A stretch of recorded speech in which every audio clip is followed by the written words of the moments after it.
It's been a hot second since I've done a best of the year video. 2022, quite frankly, a phenomenal year for new shows. In fact, I had a hard time narrowing down my list to just top 10, because there was so much good content. So you know what? This is my list. I'm doing what I want. It'll be a top 15 best shows of the year. The top 15 shows I personally liked the most. Remember, these are all just my dumb opinions, and I'm certain your opinions will be different than mine. So if you're going to sit down and listen to my top choices, go ahead and share your top choices too. We got a lot to cover, so let's not waste any more time. Let's dive into the list. So they can have money after the robots take their jobs. It makes no sense. The latest season of the show that's definitely better than Rick and Morty. Yeah, you heard me. Solar Opposites does laps around Rick and Morty. This season was fun. Quite a few really memorable episodes, funny scenarios, it's great. Solar Opposites gets better and better with every season as they continue to fine-tune their comedy. Compared to the rest of my list, it doesn't quite hold up compared to the bigger plotlines and characters, but for some good old-fashioned, dumb adult humor, Solar Opposites is a great choice. As a fan of Ewan McGregor, this was fantastic.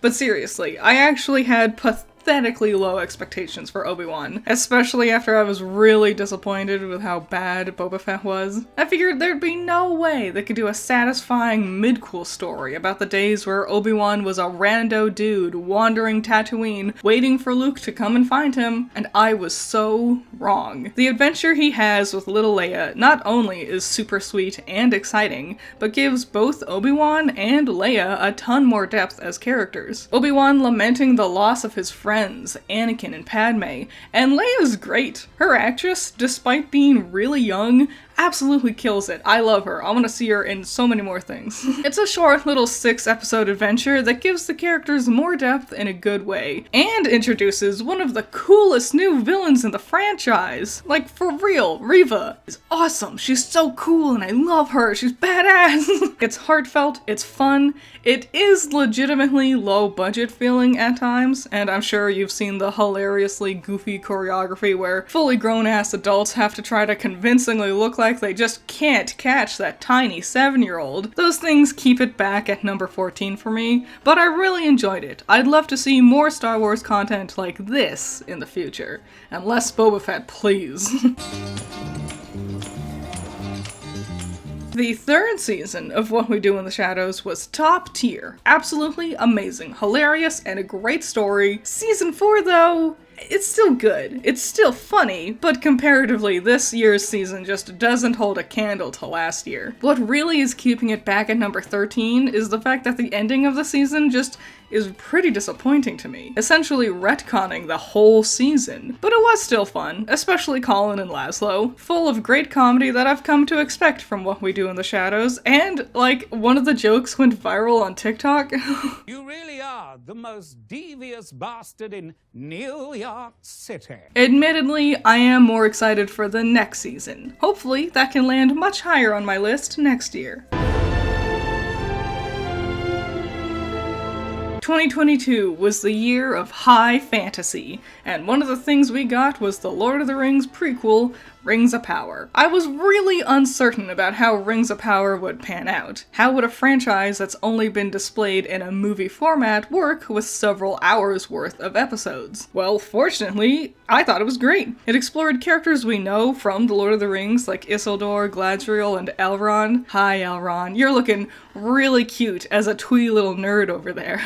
But also spends a ton of time exploring new characters and stories. And despite knowing how the story goes, you know, because this is like a prequel, I found this really hard to predict. Admittedly, the story structure doesn't always flow well into each other. There's like maybe 5 different plot threads we follow, and they don't always bounce between each other very well. And also, each episode is so long. But I'm loving getting back into Middle-earth, a fun, nail-biting adventure that thankfully brings the franchise back out of the darkness from the Hobbit trilogy. I can't wait to see where it goes from here. Though also, given the high production value, I think it's gonna be quite a while till we do eventually see season 2. I'll wait for you, Elrond. You and your adorable dwarf friendship. It's cute. They were the best part, without a doubt. Only Mystery Murders was such a wacky little adventure to randomly pop up in my life. An unexpectedly fun cast of Steve Martin, Martin Short, and Selena Gomez. Our three podcasters have surprisingly great chemistry. I was worried the follow-up season wouldn't be able to live up to the masterfully crafted first season, but was surprised that they made it work. Our three podcasters have to figure out who framed them for murder, all the while working on repairing their relationships with their loved ones. The mystery didn't feel forced, and the progression of the characters in comedy seems to have really started to hit its stride with this second season. The only thing I didn't like was Amy Poehler is a huge downgrade compared to Singh, and she didn't even do anything in the long run. She was like in one episode. Why? And they made just a little too many fourth wall breaking jokes for me. But beyond all that, it was a thrilling mystery that kept me wondering every week between episodes. A super fun time, and I can't wait for season 3. Marvel's had an awful lot of super lame, disappointing, and boring content lately. And in the middle of all their half-assed Disney shows, She-Hulk ended up being the one shining beacon of quality entertainment. Episodic superhero/lawyer-themed misadventures and shenanigans. And it works super well. It's a nice change of pace compared to Marvel's other paint-by-numbers feeling shows. Admittedly, the first episode is kinda bad. It does a poor job establishing the style of comedy and the tone of the show in general, and overall it's just way too fast-paced. But once you get past that first episode, the rest of the show is great. It's a fun, situational comedy that I really just enjoyed, especially the characters. Yeah, the CG looks pretty meh, but I had a lot of fun with She-Hulk. I know absolutely nothing about basketball. I don't know any of the players, I don't know the rules, I don't know jack shit, and I still found Winning Time absolutely enthralling. First off, amazing cast. I want to see all of these guys getting way more roles because they just blew me away. Winning Time is made by the same people who make Succession, so if you know about that one, you kinda know what you're getting into. Rather than being about a story of the team winning the championships or whatever, like how most sports things do, it's much more about the behind-the-scenes drama from the team, the stadium, the owner, all kinds of stuff that I would have never have thought about, and it's just so gripping. A bit slow to start, I'll admit, and let's be honest, the title is dreadful. I, for the life of me, can never remember it's called Winning Time, but that's minor compared to how great the actual story is. So if even I, a basketball idiot, can enjoy the heck out of this story, then I think it's pretty safe to say that you don't need to be a fan of the sport to enjoy it yourself.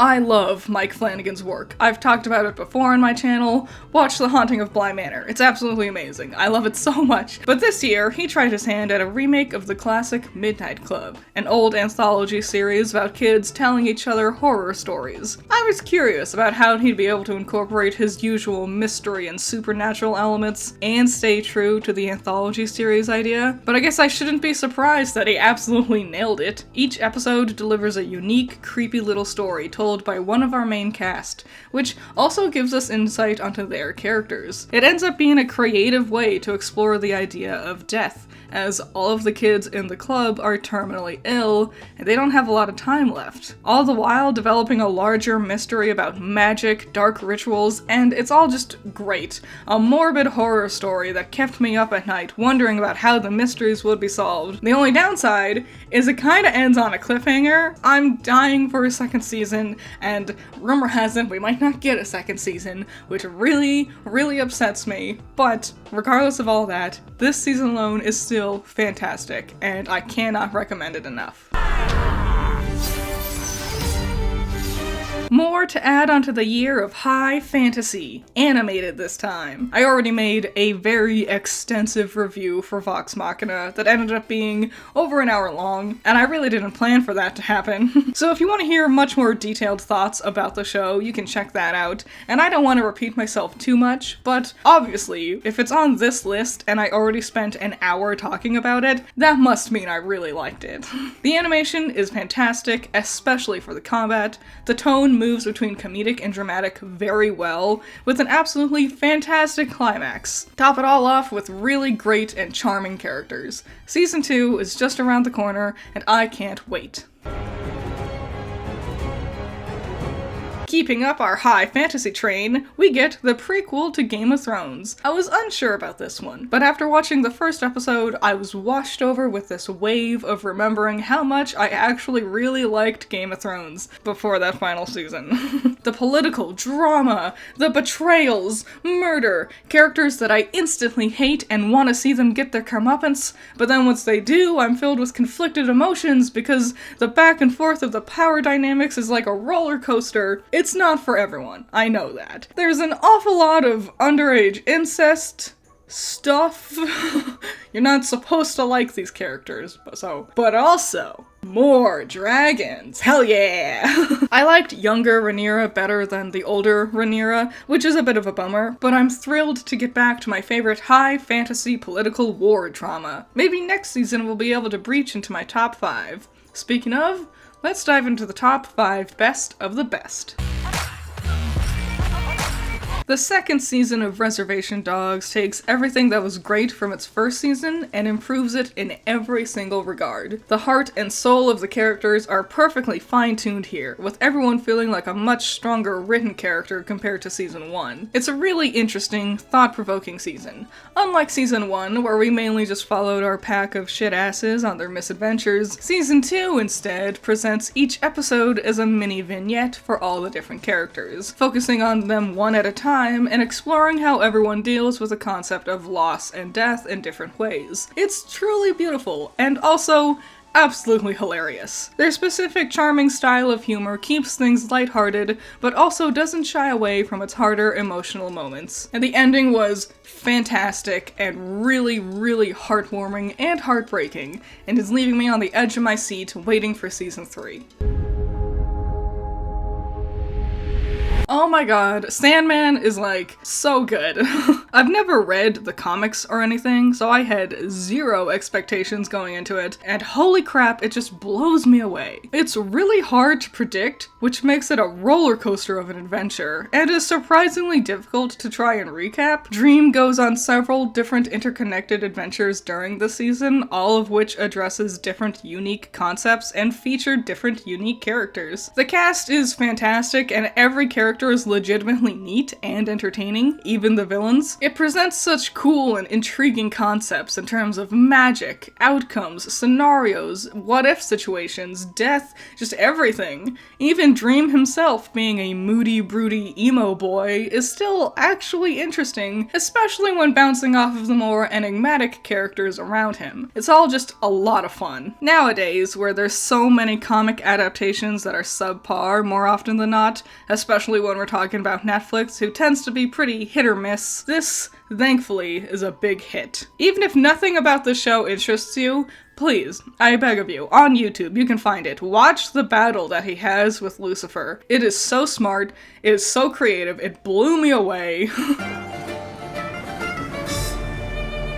Man, I love my gay little pirates. This randomly popped up with no warning and just took my heart instantly. Starring the dynamic duo Taika Waititi and Rhys Darby, portraying the renowned pirates of legend, Blackbeard and the Gentleman Pirate, and it's hilarious and it's romanticized and they just go on fun, wacky, cute misadventures, and it is just one of the most charming shows of the whole year. And it is so fucking refreshing having a show with LGBTQIA+ characters and they're like the main characters, and they don't tiptoe around the idea, but they also don't rely on that as being the only aspect of their characterization. Just finally, thank God, it's good! Best of all of their relationships are just adorable as hell. They legitimately become actual friends first before diving into their relationship, and that's just our two main characters. The rest of the supporting cast are a delight, all in their own unique ways. Our Flag Means Death took the internet by storm and quickly became beloved by many people, as it should be. They've already started production on season 2, so hopefully it'll drop shortly after this video releases. Without a doubt, this is my favorite romantic comedy I've ever seen. Take the great things I've said about Sandman and Our Flag Means Death and fuse them together. You get the masterpiece that is Peacemaker. I already made a lightning review for it because I loved it that much and I just couldn't wait to discuss it after I finished. I'll try not to repeat myself too much here, but in short, It's fantastic, taking characters I had actually very little interest in and making him and the rest of the team so much more endearing. It's a hilarious, dark comedy that tackles surprisingly big topics. I mean, who doesn't want to watch a bunch of badass superheroes kicking the shit out of a bunch of white supremacists? DC has been in a bit of a downward spiral, especially recently, but I have hope for them because James Gunn, one of the new dudes in charge of it all, made Peacemaker, and it is super apparent how much love and attention he pours into his work. It's fun, and the twists and turns of the story kept me on the edge of my seat. The cast and choreography made every single episode an absolute banger. Without a doubt, my favorite action comedy of this year. And what I consider the peak of superhero shows. Now, before we get into number one, let's talk about some honorable mentions. Reacher was a great detective show, and definitely my favorite interpretation of this character. It was a lot of fun watching the mystery unfold, but it just barely missed being in the top 15. Maybe its second season will be able to get higher on the list next time. This latest season of Barry was not its best. A little slow and wandering feeling. It felt like it took most of the season for something to finally happen, but once it got going, it was the usual Barry style of fun. I'll be honest, it just felt kinda weird ranking a documentary-style ghost hunting show alongside all of these, scripted stuff. I didn't know how I could compare it to the rest of everything else on my list, but I still wanted to mention it because I just love Destination Fear. Season 4's theme is dealing with the darkness, and it's already got great moments of spookiness in it. Without a doubt, it's my favorite ghost show ever, and I'll probably make a video about it someday. But for now, it's time to wrap up the list. 2022's number one show was... Oh my god. I have never seen anything like Severance. It stuck with me so long after I finished watching it. It presents such a gripping mystery and interesting concepts that I couldn't help but mull over all the logistical and moral dilemmas presented for months afterward. The idea is, what if you could undergo a surgery where your memories would be severed from inside work and outside work? Essentially, living as two different people with no idea about how the other half of you lived. Think about it. You'd never have to be bored at work all day. To you, you would just blink, and suddenly it would be 8 hours later and you can go back home having fun. But also, there's that other version of you who never gets to leave the office, trapped in a job that they can't even remember applying for. You blink at the end of the workday, and suddenly it's the beginning of the next one. Beyond that moral nightmare of a scenario, there's mysteries of what their job even is, and the darker politics behind the company in general, and how interconnected it is to our cast's main lives, and also the directing and cinematography is amazing. I knew Ben Stiller was good. I didn't know he was this good. Top it all off with a fantastic cast that all have great chemistry together and all delivers their best, most emotionally powerful performances I've ever seen from them. And they're really good actors. Their performances were all already legendary. And this show blows past all those other performances. It's just amazing! It absolutely blows me away. It came out early this year, and I was compelled to make this list just to see if anything would be able to rival it for number one. And while others were definitely compelling choices, the more time passed, the more Severance just kept sticking strongly in my mind. It is phenomenal and beautiful and scary and thought-provoking, and I could not recommend it enough. Shout out to my $10 patrons, you're all amazing. Nako, James Dodds, Cool Duck, Andrew, Ramiel, Valhalla Knight, Chamomile, Classy Critic, Sunny Shy, Azoth, Great Bar, Pentamenta, Jake, Amber, Hype Man, Zero to Hero, Keithan, Isaiah, Joseph, Scaring Crows, Not All That Evil, Messiah Complex, and Jacob. So yeah, 2022. What a year. What a year. A lot of great shows came out, and I'm sure you all have different thoughts and opinions than me, and I really would love to hear what you had to say about all of them. Any shows you're really looking forward to next year? I know I mentioned quite a few. I would love to hear what else you guys got going on. Any and all thoughts and opinions about 2022's shows, next year's shows, my list, and your own list, leave them in the comments below. I would love to see them. And I'll see you in the next one. Bye bye.